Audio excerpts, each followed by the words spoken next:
A controversy is swirling in Ottawa over what the federal Liberals did or didn't do to defer the corruption prosecution of engineering giant SNC-Lavalin. As Canadians grapple with this complicated news story, there may be one part you don't know. SNC-Lavalin has a long and sordid history of corruption allegations against it. Here's how bad things look. The World Bank keeps a blacklist of companies it won't do business with because of corruption.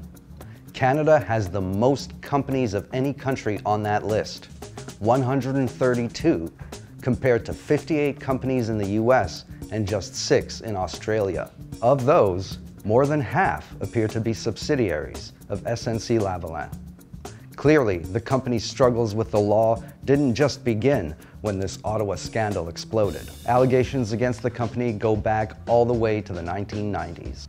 One of the first allegations involved a hydroelectric dam in India. The Indian government strongly suggested it got ripped off by SNC in the contract to renovate the dam. In 2008, the company was accused of bribery and fraud related to the contract. No charges were ever filed.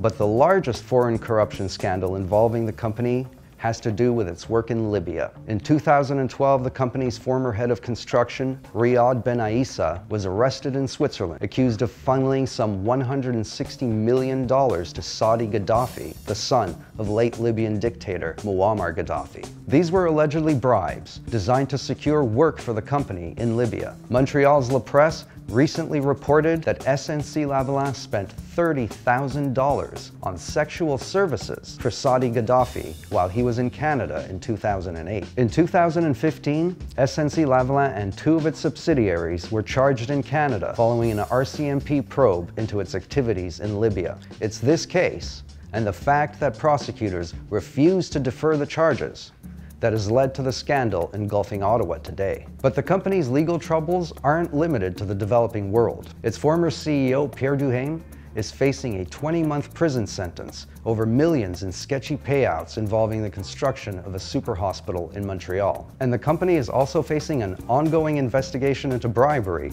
involving repairs on the Jacques Cartier Bridge in Montreal. So it seems everywhere you turn, SNC-Lavalin's name is connected with corruption. Its current CEO, Neil Bruce, recently estimated the company has lost some $5 billion in business because of this hit to its reputation. Its importance to the economy, particularly Quebec's economy, may help explain why it was seemingly so important for the Liberals in Ottawa to stop the prosecution of SNC-Lavalin. If it's found guilty, SNC-Lavalin would be barred from bidding on federal contracts for 10 years. That would jeopardize millions in business and many jobs. For that reason, many in Ottawa are still pushing to defer the prosecution or to get rid of the 10-year rule. There's one clear lesson here: corruption doesn't always pay, and sometimes the fallout hits your political allies as well.